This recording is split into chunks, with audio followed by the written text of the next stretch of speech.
Good morning and welcome to another episode of IPL Trades 2024 episode 5 जहां पे हम एक बहुत ही किलर टीम की बात करने वाले हैं। The team that won the IPL 5 times, Chennai super kings. That's right, Chennai super kings. Periya whistle आएंगे। इस साल का स्क्वाड काफी इंटरेस्टिंग है। And before that, Hala is, yes, he'll be playing the IPL, which is a good thing, and this thing was celebration क्योंकि he said कि हाँ तेरी हुई है, बट वो रिकवरी में है एंड वो खेलेंगे एक और IPL. So it is official, he is playing the IPL. इसके बावजूद we want to see the squad. तो आज सौम्य और अहमद के साथ मैं ये डिस्कस करने वाला हूँ कि क्या प्लेयर्स रिटेन हुए हैं एंड कौन से प्लेयर्स इन लोगों ने रिलीज कर दिए हैं। Let's get started on it guys. अब पहले टीम का बात कर ले तो चेन्नई सुपर किंग मानी जाती है अपने इंडियन प्लेयर्स को ग्रूम करने के लिए एंड बहुत अच्छे प्लेयर बनाने के लिए। तो अपन देखते हैं सबसे पहले रिटेन्ड प्लेयर्स में कि अजय मंडल हैं।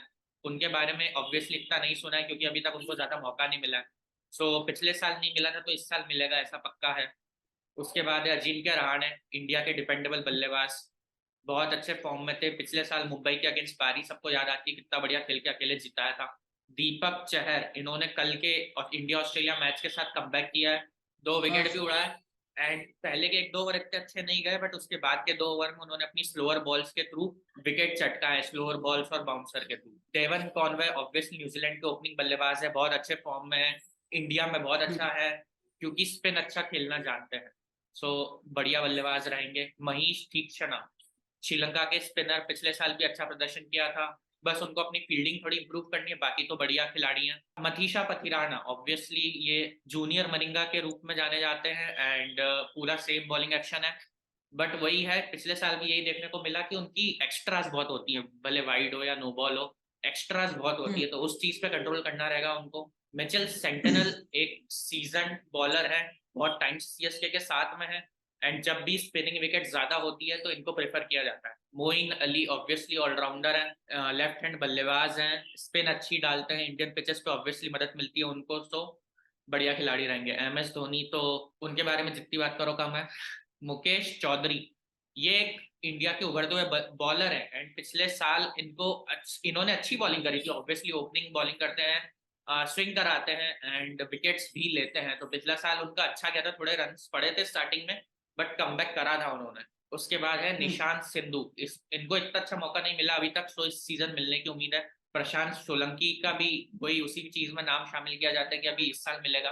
राजवर्धन हांगरगेकर, ये अंडर 19 इंडिया के खिलाड़ी थे एंड पिछले साल 1-2 मैचेस में दिखे थे, बॉलिंग में ही ज्यादा दिख पाए थे, बैटिंग में इतना मौका नहीं मिला था, बट बॉलिंग में भी अभी तक इम्प्रेस करने को ऐसा नहीं बोल सकते इम्प्रेस किया था, बट वही है कि अभी 1-2 साल ग्रुप होने में लगेंगे। अंडर 19 के खिलाड़ी थे। रविंद्र जडेजा ऑब्वियसली इंडिया के इतने बढ़िया बॉलर और बैट्समैन है, ऑलराउंडर है। ऋतुराज गायकवाड़ बहुत अच्छा प्रदर्शन कर रहे हैं। शेख रशीद, इनके बारे में अभी इतना नहीं सुना है, शायद इंडिया के हैं एंड उनका वो अभी डोमेस्टिक सर्किट में थोड़ा इतना ज्यादा नाम चल रहा है, लेकिन अभी आईपीएल में लाने में उनको दे रहे हैं। शिवम दुबे अपने लेफ्ट हैंड बल्लेबाज है, लंबे शॉट्स मारने के जाने जाते हैं, स्पेशली अगेंस्ट स्पिन।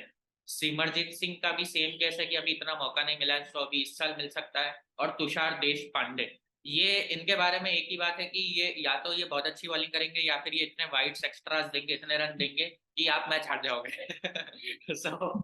इनका जैसे पथिराना थे वैसे इनका भी सेम केस है कि एक्स्ट्रास और वाइड बहुत देते हैं बट विकेट भी ले रहे थे। पिछले बार के ये मेन बॉलर थे सीएसके के एक्चुअली। ये ऐसी चीज थी कि अब और ग्रूम होंगे, एमएस धोनी के अंदर हैं, तो 1-2 साल में शायद ग्रूम होके इंडिया के लिए कॉल अप आ सकता है उनको। रिलीज प्लेयर्स की बात हम करें। ओके, तो इसमें सबसे पहला नाम जो है वो आकाश सिंह को लास्ट ईयर थोड़े से मौके मिले थे खेलने को और डिसेंट परफॉर्मेंस दिया था, लेकिन लास्ट लास्ट में थोड़ा सा इनका परफॉर्मेंस खराब हो गया था। इसके बाद अंबती रायडू, इन्होंने अब रिटायरमेंट ले लिया है और इनका जो रिस्पॉन्सिबिलिटी थी वो बाउंड्रीज मारने की ज्यादा थी, लेकिन फाइनल का परफॉर्मेंस ज्यादातर याद होगा सबको। अंबती रायडू से एक और चीज याद आई, अभी अंबती रायडू बियर बाइसेप्स के पॉडकास्ट पे गए थे रणवीर सिंह का, जहाँ उन्होंने बहुत बढ़िया पोपट कर दी, बोले जो कोयल पे नो बोल की। वो और उन्होंने उस चीज के बारे में बताया था कि 2019 में क्यों नहीं उनको टीम में लिया गया, जब वो बात चल रही थी कि 2019 में ये इंडिया की वर्ल्ड कप टीम में रहेंगे ओडीआई की, तो सिलेक्टर्स को लग रहा था कि ये कॉन्फिडेंट नहीं है। उनको ऐसा लग रहा था, जबकि वो इंट्रोवर्ट थे अंबाती रायडू, तो उनकी इंट्रोवर्टेडनेस को उन्होंने लो कॉन्फिडेंस समझ के उनको टीम से बाहर कर दिया था। मतलब क्या बोलो। देख लो, जितने यहाँ नर्ड लोग बैठे हैं, बहुत बड़ा लेसन है आपके लिए। अपने अंदर के इंट्रोवर्ट को जगाओ और थोड़ा एक्सट्रोवर्ट एम्बीवर्ट बनो, तो ये बड़ा लेसन। Please continue. ओके, तो अंबती रायडू के बाद हम बेन स्टोक्स की बात करते हैं। इनको 16 करोड़ में लिया गया था और काफी बड़ा नाम है वर्ल्ड क्रिकेट में। बट इनका जो रीजन है, इन्होंने ऑप्ट आउट किया आईपीएल से क्योंकि इनको अपना वर्कलोड जो है उसको मैनेज करना था। ये इंग्लैंड के लिए खेलना चाह रहे हैं। इनको कहा जा रहा था कि ये इंग्लैंड के सॉरी सीएसके के जो है, सीएसके के फ्यूचर कैप्टन के तौर पे रखा गया था इनको। बट अब कोई दूसरे को देखना चाहेंगे, शायद ऋतुराज गायकवाड़ का नाम आ रहा है। इसके बाद भगत वर्मा, इनका भी ज्यादा नाम सुना नहीं है, डोमेस्टिक में ये खेलते हैं। इसके बाद ड्वेन प्रिटोरियस, ये साउथ अफ्रीका के एक बॉलिंग ऑलराउंडर है। इन्होंने भी जस्ट रिसेंटली रिटायरमेंट लिया है, तो इनको भी ज्यादा खेलने को मिला नहीं। हाँ, हालांकि इनको थोड़े से चांसेस मिले थे 2022 में। बट इसके बाद काइल जेमिसन का नाम सुना होगा।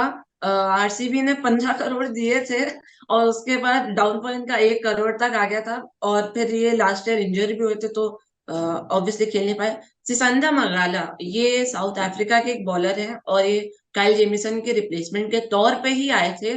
इनको कुछ चांसेस मिले थे, बट वही बात है कि उन्होंने परफॉर्म नहीं किया था।